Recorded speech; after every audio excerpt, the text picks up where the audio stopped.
এই রেলের কোচটা আমাদের এনাফ নেই। তো এই মার্চ মাসের ভিতরেও আমাকে যেটা লিখলো সেটা অ্যাবাউট 20টা আমাদের কোচ পেয়ে যাব, আর হ্যাঁ অ্যাবাউট 20, আবার এপ্রিলের ভিতরে পেয়ে যাবো আরো 20। এই কোচের ব্যাপারটা চলে আসলেই আমরা সরাসরি এই ট্রেনটা আমরা চালু করে দিতে পারবো ইনশাআল্লাহ। তো আমরা তো আশা করছি হয়তো মার্চের ভিতরেই মোটামুটি হয়তো এটা শুরু করা সম্ভব হবে, এখন যদি কোনো ধরনের অন্য কোনো ধরনের ডিলে না হয়। এখনো কোচের সংকটটাই মেইন, কোচের সংকটটা হয়ে গেলে তাহলে আর অসুবিধা হবে।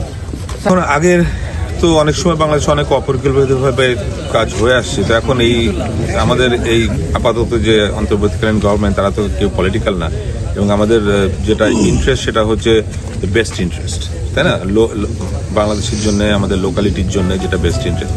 তো এই স্টেশনটা আমি আজকে দেখতে যাব, তারপর আমরা কিছুটা ডিসাইড করবো, তারপর আবার ওখানে একটা রাস্তা ওরা বলছে ওরা একটু শিফট করতে হবে, ওটাও আমি কাজ এখন একটু পর আমি দেখতে যাব। তারপর আমরা ডিসাইড করব যে এক্স্যাক্টলি এই স্টেশনটা কি কোনো দরকার আছে কি, এখানে আমাকে দরকার না থাকলে তো একটা স্টেশন আমাদেরকে রাখার কোনো প্রয়োজন দেখি। ওভারঅল আমার যেটা প্ল্যান, এবং শিমুল ভাই যেটা বললেন সেটা হচ্ছে আমরা চাচ্ছি প্রত্যেকটা ডিস্ট্রিক্ট পর্যন্ত যে আমাদের যে মেজর হাইওয়ে, এই মেজর হাইওয়েগুলো আমাদের অ্যাটলিস্ট 4 লেনের হবে।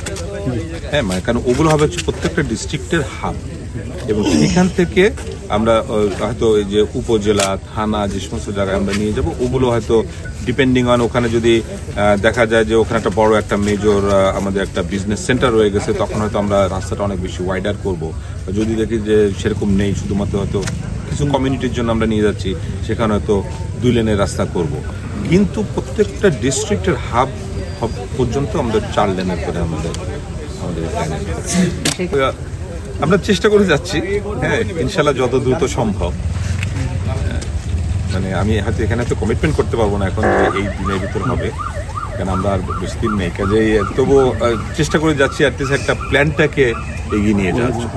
তো এটা এখন আমরা ফিজিবিলিটিতে দেখবো যে এটা কি আমাদের মানে ওভারপাস বেটার হবে নাকি আন্ডারপাস বেটার হবে, মানে যেভাবেই হোক হতে তো হ্যাঁ, ওইটা আমাদের প্ল্যানিং পর্যায়ে আছে। বাইপাস স্টেশনে ভিজিটে যাওয়া, তারপর পারভূমিকে আসা, অনেক আমাদের বিমানবন্দরটা আমাদের করতেই হবে, কারণ এত বড় অবকাঠামো তো বাংলাদেশের কোথাও নেই। পারমাণবিক একটা ভিজিট সব কিছু মিলিয়ে পুরোনো বিমানবন্দর ছিল এখানে।